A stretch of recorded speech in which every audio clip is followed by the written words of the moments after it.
selamat sore teman-teman.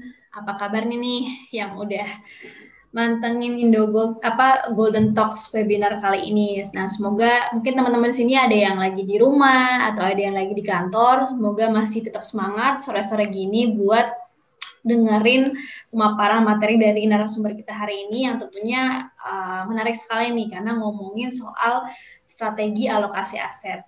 Nah, mau ngingetin ke teman-teman sekalian untuk bisa mengisikan terlebih dahulu form registrasi ulang yang ada di kolom chat, di mana di situ ada link yang sudah saya berikan untuk teman-teman bisa isikan agar nantinya kami bisa mengirimkan voucher emas dari Indogold senilai 25.000. Nah, mungkin yang baru aja bergabung di Golden Talks kali ini, mungkin saya mau ngejelasin dikit. Jadi Golden Talks itu adalah webinar rutin yang diselenggarakan oleh Indogold. Sebulan itu ada sekitar dua kali webinar, di mana mengangkat tema seputar perencanaan keuangan, investasi, dan tentunya tren keuangan terkini gitu. Nah, teman-teman bisa tahu untuk jadwal Golden Talks berikutnya itu di sosial medianya Indogold untuk tahu jadwal-jadwal berikutnya yang memang pastinya temanya nggak kalah menarik nih. Nah, mungkin bagi teman-teman yang belum tahu Indogold, mungkin tadi sedikit sudah lihat ada video mengenai Indogold. Jadi Indogold sendiri adalah platform investasi emas online yang mudah di mana teman-teman bisa mulai nabung emas mulai dari 10.000 dan tentunya nggak perlu khawatir karena pastinya aman karena sudah terdaftar dan diawasi oleh OJK. Nah, teman-teman bisa download langsung di QR code yang ada di virtual background saya ini, bisa langsung download aplikasinya, dan tentunya nanti bisa langsung investasi emas menggunakan voucher yang nantinya akan kita kirim di besok hari ke email-email teman sekalian. Nah, bagi nanti teman-teman yang mau bertanya apapun, bisa nanti taruh di kolom Q&A box, nanti akan kita jawab setelah sesi pemaparan materi oleh narasumber kita. Nah, mungkin tanpa berlama-lama lagi, langsung aja narasumber kita hari ini tentunya teman-teman udah tahu ada di poster acara, yaitu Mbak Teja Sari Asad selaku founder dan CEO dari Tata Dana Consulting. Halo Mbak Teja. Halo Mbak Eva. Hai, terima kasih nih Mbak udah mau berkenan untuk mengisi di webinarnya Indogold di Golden Talks. Nah, tentunya teman-teman di sini pengen tahu lebih lanjut nih Mbak sesuai dengan tema hari ini kan mengenai alokasi aset. Mungkin teman-teman di sini ada yang bingung juga atau mungkin yang bertanya-tanya sebaiknya kalau ngomongin alokasi aset gitu ya, punya berbagai instrumen investasi, harusnya seperti apa sih dan gimana bisa di-apply secara langsung oleh pribadi mereka masing-masing. Gitu. Nah, mungkin saya serahkan selanjutnya ke Mbak Teja untuk bisa memaparkan materi ke teman-teman sekalian. Ya, oke, terima kasih Mbak Eva. Selamat sore teman-teman. Assalamualaikum warahmatullahi wabarakatuh. Nah, saya coba share screen dulu untuk kita bisa mulai nih membahas mengenai materinya. Ya, Mbak Eva udah muncul belum filenya? Yes, sudah muncul Mbak. Dah ya. Oke, kita mulai aja. Materi kita akan membahas mengenai strategi jitu alokasi aset. Teman-teman semua di sini pasti sudah pada investasi ya. Mungkin ada yang investasinya belum banyak atau baru emas aja, tapi ada juga yang udah melakukan investasinya di produk-produk yang lain. Yuk kita bahas dan diskusi juga kali ini kira-kira mana yang terbaik ya buat saya. Tadi balik lagi, yang mana yang terbaik yang buat saya, karena setiap orang pasti akan beda-beda ya. Nah, kita mulai aja pembahasannya. Nah, sedikit tentang saya sebagai independent financial planner, saya owner di Tata Dana Consulting dan saya juga punya bisnis toko online merapiamountain.com. Nah, apakah semuanya sehat? Semuanya pasti sehat ya, karena kita bisa ngobrol. Kali ini alhamdulillah kita diberikan kesehatan. Semoga kita tetap sehat dan terus bisa melewati masa pandemi ini. Selain juga kita bisa mengambil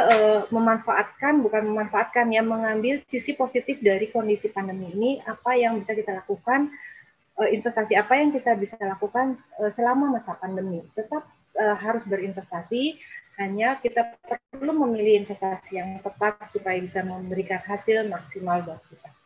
Ya, nah sedikit ulangan, mungkin apa itu investasi, yaitu suatu kegiatan menanamkan tersebut akan tumbuh dan berkembang, ya. Jadi investasi itu memang kita lakukan agar uang kita atau modal kita, dana kita itu bisa berkembang lebih tinggi dari inflasi. Karena apa? Karena inflasi itu yang mengurangi nilai aset kita, mengurangi nilai uang kita. Kan kita nggak mau nilai uang kita turun, ya, kita nggak ngapa-ngapain aja, gara-gara inflasi dia udah turun gitu. Nah, kita nggak mau. Nah, cara melawan inflasi itu salah satunya adalah dengan investasi. Selain kita melawan inflasi, kita juga perlu untuk mengembangkan dananya untuk kebutuhan kita di masa depan, ya. Hanya saja investasi itu memiliki hal yang negatif, ya. Jadi selalu ada positif dan negatif. Negatifnya adalah kita adanya resiko, ya, resiko akan penurunan uangnya, penurunan nilai uangnya karena ada penurunan hasil investasi, atau bahkan sampai uang kita bisa habis semuanya kalau kita salah menempatkan produk, ya, yang nggak sesuai dengan kemauan kita atau dengan kemampuan kita, ya. Nah, itu jadi apa namanya, manfaat dan kekurangan dari investasi gitu. Nah, kalau kita boleh ngobrol sedikit, balik lagi ke Warren Buffett yang dia punya pengalaman banyak soal investasi. Salah satu quote-nya yang cukup bermakna adalah someone is sitting in the shade today because someone planted a tree a long time ago. Jadi hasil investasi sekarang ini adalah bisa kita nikmati karena dulu kita nanam pohon atau ada seseorang yang nanam pohon di situ. Nggak mungkin tiba-tiba ada pohon gede bruk gitu ya, langsung gitu ya, kecuali kita dapat warisan gitu ya. Nah, tapi kalau di luar itu maka pasti ada yang memunculkannya. Bahkan warisan itu pun ada karena orang tua kita atau orang tua kita dulu pernah memulai suatu langkah untuk menanam pohon gitu atau mengembangkan dananya untuk bisa mengembangkan hasilnya hingga. Jadi mulai dari yang kecil tumbuh pelan-pelan menjadi besar, ya. Itu adalah kunci dari investasi. Nah, tadi balik lagi kayak apa sih gitu ya, sekarang kita lihat, coba kita lihat. Nah, seperti inilah angkanya. Kita berasumsi menggunakan target return 15% per tahun. Ketika kita lihat perbandingannya ya, perbandingannya adalah ada Tono dan Tony nih. Jadi Tono udah berinvestasi dari umur 25, dia melakukannya hanya 5 tahun aja, yaitu dari umur 25 sampai umur 29 ya. 6 juta, 6 juta, 6 juta setiap tahun. Dengan target return 15% per tahun, di umur 29 dia udah selesai tuh. Selesai dan dia investasikan terus ya. Nah, hasilnya bisa berkembang menjadi 435 juta. Nah, kita lihat Tony nih. Tony baru melakukannya di umur 30 ya, terlambat 5 tahun, beda 5 tahun aja sama Tono gitu ya. Karena dia pikir mungkin saya bersenang-senang dulu gitu ya di umur 25 dan baru mulai di umur 30, tapi dia rutin terus 6 juta. Tapi coba kita lihat bagaimana dengan hasilnya. Tono yang hanya investasi selama 5 tahun dan habis itu dikembangkan ternyata memiliki hasil yang lebih besar dibandingkan Tony yang menabung atau berinvestasi dari umur 30 sampai 45. Dia sudah berinvestasi selama 15 tahun loh gitu. Investasinya sampai 96 juta gitu ya, malah 16 tahun ya, dari sampai umur 45 tuh 16 tahun, itu hasilnya hanya 384 juta gitu ya, masih lebih kecil. Apa yang terjadi nih? Kenapa Tono yang cuma 30 juta hasilnya 435 juta, sementara Tony yang 96 juta hasilnya 384 juta? Itu karena apa? Karena Tono memulainya lebih dulu. 5 tahun dibandingkan Tony. Jadi balik lagi seperti yang Warren Buffett bilang, harus ada memulainya, dan waktu itu adalah mengalihkan lebih cepat investasi dibanding kalau kita memulainya terlambat. Jadi penting untuk kita walaupun mulainya dengan kecil, mulainya dengan segera gitu, harus dilakukan sejak dini supaya manfaatnya bisa kita hasilkan, kita dapatkan lebih besar dibanding kalau kita mundur, ntar aja gitu ya. Jadinya akan jadi mundur terus gitu, nggak akhirnya kita baru sadar setelah umur 30 baru memulai, tapi ternyata hasilnya menjadi seperti itu. ya gitu. Nah, jadi ayo penting nih teman-teman untuk melihat bahwa walaupun sama-sama 6 juta, tapi Tono cuma 5 tahun, 30 juta, dan Tony 96 juta, ternyata hasilnya bisa lebih besar dari Tono. Nah, buat yang masih muda, ayo inilah waktunya yang bagus untuk mulai. Berapapun jumlahnya, berapapun kecilnya, nggak apa-apa kita mulai dulu. Nanti kita akan mendapatkan hasilnya jangka panjangnya akan memberikan manfaat yang lebih baik buat kita. Ya, oke, lanjut. Nah, sekarang produk investasi sudah banyak sekali nih ada nih di Indonesia ya. Seperti kalau awalnya mungkin kita bisa mengerti soal tabungan, deposito gitu ya. Nah, yang berikutnya yang cukup terkenal sebagai produk investasi adalah properti. Rumah, tanah, kios gitu ya, ruko, apartemen, kondotel itu adalah produk-produk investasi dari di bidang properti yang mungkin kelemahannya, bukan kelemahan sih sebenarnya ya, perlu dana yang cukup besar ya untuk kita bisa membelinya gitu, karena memang harganya udah relatif cukup tinggi gitu ya, nggak bisa hanya 10.000, 15.000 gitu. Nah, bagaimana nih dengan yang uangnya nggak besar, misalnya 10.000, oh ternyata bisa loh nabung emas ya kan dengan 10.000 aja dan nggak membuat kita jadi jadi minder atau gimana gitu ya, nggak apa-apa gitu, ternyata tabungan emas juga bisa mulai dengan 10.000 ya kan, jadi nggak ada apa namanya ntar aja gitu, nanti nunggu uangnya banyak ya. Kalau nunggu uangnya banyak udah telat lagi kita gitu, jadi mulai aja sekarang berapapun ayo kita mulai. Nah, selain produk emas, tentu kita juga tahu bahwa produk bursa efek yang ada di Indonesia ada saham, ada obligasi, ada reksadana, mungkin ada yang lainnya gitu ya. Tapi ini yang umum, itu juga bisa dimulai dengan jumlah yang tidak besar ya, dimulai dengan jumlah yang kecil sebagai alternatif investasi kita. Apalagi nih, mungkin kita masuk lagi ke yang lebih tinggi resikonya produk bursa berjangka, ada cryptocurrency, ada forex, ada gold, ada indeks ya. Ini saya sarankan untuk yang poin nomor 5 ini untuk yang sudah sangat mengerti tentang investasi ya, dan mungkin menggunakan dananya dari dana-dana lebih gitu ya, nggak kepake ya karena sangat beresiko tinggi di situ. Ada juga peer-to-peer lending yang fintech sekarang yang kita bisa membagi atau memberikan modal ke para pebisnis UKM yang kita bisa lihat pilihan-pilihan investasinya atau pilihan-pilihan bisnisnya di fintech-fintech tersebut. Ada juga bisnis dalam bentuk pertanian, peternakan, retail, atau kuliner gitu ya. Nah, itu juga kategori bisnis juga masuk ke dalam investasi ya.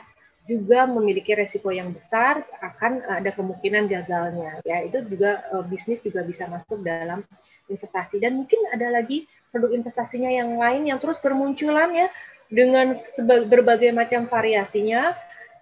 Nanti kita akan mengerti bagaimana nih ya saya harus memilihnya, bagaimana saya harus memulainya untuk investasi yang beragam gini. Apakah saya harus memilih semuanya? Oh, enggak, pasti ya, pasti enggak harus semuanya. Pilihlah yang paling tepat buat kita untuk bisa berinvestasi. Nah, satu poin penting dalam prinsip investasi adalah high risk, high return, di mana semakin tinggi resikonya akan memberikan hasil yang tinggi. Atau sebaliknya, kita mulai dengan semakin tinggi hasil yang kita harapkan, maka semakin tinggi kemungkinan resikonya akan terjadi dan kemungkinan kehilangan modal yang kita keluarkan ya. Jadi gitu. Jadi kalau kita pengen return yang tinggi gitu, kalau cuma nabung aja cuma 1%, potong pajak lagi 20%. Atau emas gitu-gitu aja naiknya kalau krisis gitu ya. Tapi tadi adanya kestabilan yang bagus akan memberikan hasil yang bagus juga buat kita. Saya mau yang returnnya 50% gitu ya. Wah, itu artinya kita juga akan berharap, atau bukan berharap ya, kita akan menghadapi tantangan di mana akan ada kemungkinan modal kita juga turun dengan penurunan yang cukup tinggi gitu ya. Jadi selalu prinsip investasi kita adalah hati-hati dengan high return karena di situ ada potensi high risk ya. Saya maunya produk yang returnnya tinggi tapi resikonya rendah. Wah, itu memang sangat sulit ya untuk mendapatkannya ya. Jadi kita harus berhati-hati dengan tawaran investasi yang mengatakan, wah ini returnnya tinggi banget dan pasti aman. Nah, itu justru berbahaya di situ ya. Oke, nah coba kita lihat di Indonesia seperti apa sih. Memang tabungan masih di bawah inflasi gitu ya, karena dengan bunganya yang rendah, dipotong pajaknya yang cukup tinggi, deposito mungkin masih mirip-mirip sama inflasi, emas masih lebih tinggi lagi, properti returnnya mungkin lebih tinggi, tapi dia juga ada kelemahan, ya itu adalah tidak cukup liquid ya. Kalau kita ingin jual cepat maka jadi akan susah, ya. Jadi walaupun returnnya lebih tinggi, tapi ada kesulitan-kesulitan yang juga kita hadapi. Bagaimana dengan reksadana? Reksadana lebih tinggi lagi, tapi resiko untuk penurunannya juga lebih tinggi. Saham juga begitu, malah lebih tinggi lagi resikonya, apalagi kita masuk ke forex dan mulai berbagai produk investasi yang lebih beresiko ya. Jadi walaupun kelihatannya oke, harganya kemungkinan returnnya tinggi, tapi kita harus perhatikan bahwa resikonya juga akan jauh lebih tinggi di situ ya. Nah, bagaimana mengurangi resiko investasi ya, karena kan kita pengen investasi, pengen hasil yang tinggi juga. Yuk kita coba mengatasi resiko-resiko yang mungkin timbul. Yang pasti kita mesti tahu nih profil resiko kita apa. Apakah kita hanya sekedar konservatif, moderat, atau agresif. Dan yang kedua, kita perlu juga tahu kondisi keuangan kita ya, bagaimana, apakah sudah bagus atau enggak, mengetahui produk investasinya, dan lakukan diversifikasi dari produk investasi yang kita pilih gitu ya. Kita coba bahas satu persatu di sini. Nah, yang pertama adalah kenali profil risiko kita sebelum berinvestasi. Yang paling standar hanya 3 ini sebenarnya: konservatif, moderat, dan agresif. Banyak yang bilang ada sisi yang konservatif moderat, moderat agresif, atau more agresif, atau less konservatif.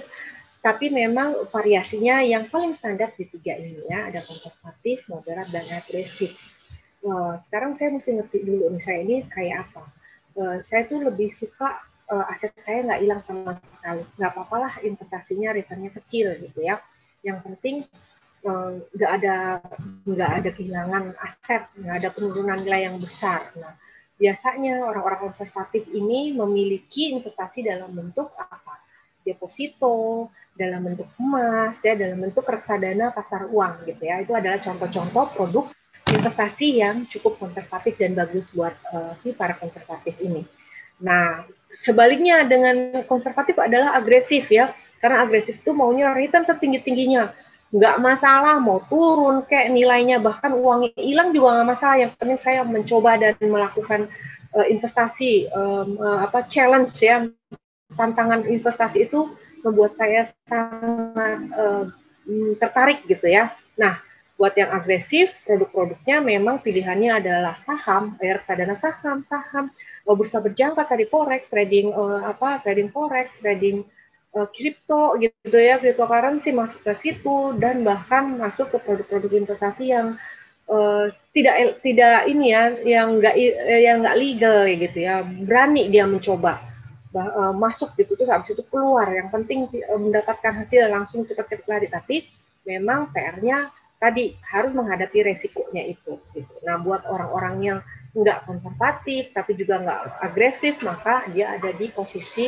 moderat nih gitu ya. Nah, kita lanjut. Bagaimana sih resikonya kalau saya konservatif? Contoh ya, contoh misalnya target saya pengen punya 300 juta dalam waktu 10 tahun. Saya memilih tabungan aja deh gitu ya, 1% per tahun. Nah, saya harus nabung nih 2.378.000 per bulan kalau kita mau ditaruh di tabungan. Tapi kalau kita sebenarnya mau memilih produk yang 10% aja per tahun returnnya, maka sebenarnya setengahnya loh yang perlu kita investasikan, yaitu 1,4 juta per bulan ya. Jadi kalau kita sebagai konservatif memang resikonya adalah tadi kita nabungnya harus lebih banyak. Masalah nggak buat konservatif? Nggak apa-apa, saya nabung lebih banyak, nggak apa-apa. Yang penting saya merasa aman. Nah, jadi tadi, apakah konservatif punya resiko? Ya, pasti ada resikonya, tapi mungkin resiko yang positif ya. Jadi harus lebih berhemat, harus nabungnya lebih banyak. Nah, kita lanjutkan. Kalau tadi yang pertama kan kita mesti tahu dulu nih profil resiko saya. Kenapa ya kita harus tahu karena kita akan memilih produk investasi sesuai dengan profil resiko kita. Kalau kita konservatif tapi kita masuk mengambil produk-produk yang agresif, maka kita akan jadi stres dan juga akan malah jadi mengacaukan trading yang kita lakukan gitu ya. Bukannya untung malah jadi buntung, jadi rugi, malah jadi semakin jatuh ya, udah jatuh tertimpa tangga gitu ya, karena kita jadi gerasa gerusut, jadi nggak jelas, jadi kacau lah investasi yang kita lakukan karena tidak dilakukan dengan tenang. Nah, satu lagi kondisi yang perlu kita siapkan sebelum kita berinvestasi adalah kita harus tahu dulu nih kondisi keuangan kita apakah sudah baik atau enggak. Kenapa? Karena kalau misalnya kita investasi tapi kita banyak utang, nah itu akan jadi beban karena kita harus membayar utang tapi kita juga pengen investasi gitu ya. Sementara investasi kita returnnya 10%, tapi utang kita bunganya aja udah 25%. Wah, itu jadi bukannya untung malah jadi minus ya. Malah yang lebih bahaya lagi adalah kalau kita berinvestasi dengan berhutang. Ini udah terjadi nih ya, udah sempat rame kemarin di awal Januari, di awal-awal tahun 2021, banyak yang investasi dilakukan dengan pinjaman-pinjaman hutang, bahkan sampai ngagunin rumahnya gitu ya, hanya untuk berinvestasi yang masuk ke resiko tinggi gitu. Nah, jadi hati-hati. Pastikan kondisi utang kita masuk dalam kategori baik, mampu kita bayar cicilannya setiap jatuh tempo.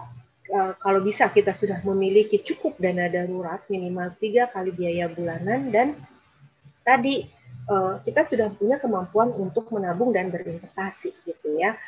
Artinya gimana? Artinya gini, kalau kita nggak mampu nabung, nah itu investasinya dari mana? Ya kan pasti kan dari penghasilan kita yang harus kita sisihkan untuk bisa investasi. Kalau kita setiap bulan aja nggak mampu nabung atau berinvestasi, maka kita nggak punya uang dong. Untuk investasi malah jadinya ngutang ya. Jadi sebenarnya ini 3 kategori dasar banget dan basic banget. Jadi kalau bisa ini sudah aman, baru kita melangkah ke investasi. Kalau saya hutang saya nggak selesai-selesai, tapi saya mau investasi gimana dong gitu ya. Nah, atur dulu kondisi hutang kita supaya termanage dengan baik. Artinya kita mampu secara rutin ngebayar cicilannya gitu ya.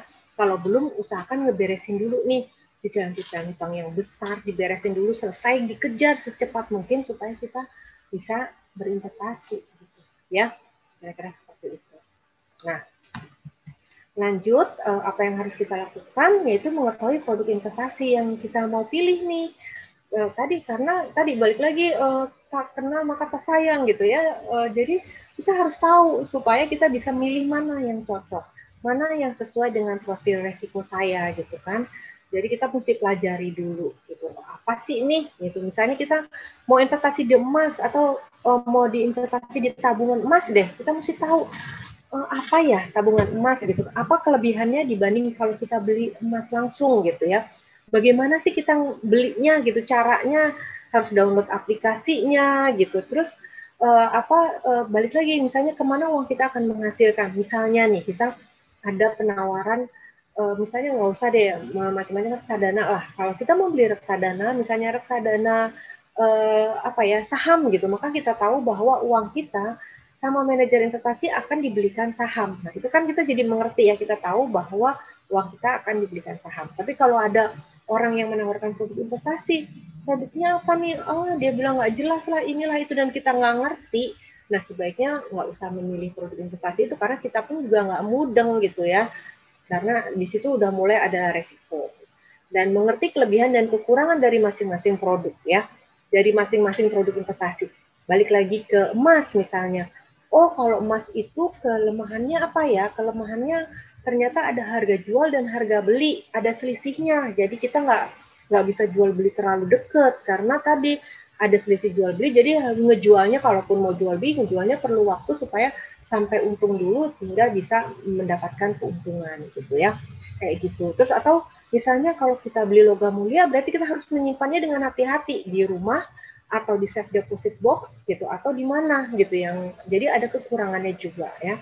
Bahkan misalnya properti yang paling oke di Indonesia, ada kekurangannya, ada ya. Kalau kita butuh uang, harga propertinya 300 juta, kita perlu uang cuma 20 juta misalnya, ada kebutuhan, nggak bisa kita jual rumah segera gitu ya, atau jual tanah segera, perlu waktu ya, nggak bisa secara otomatis ya. Jadi pelajari satu kelebihan dan kekurangan dari masing-masing produk supaya bisa sesuai dengan kebutuhan-kebutuhan kita dan tujuan keuangan kita.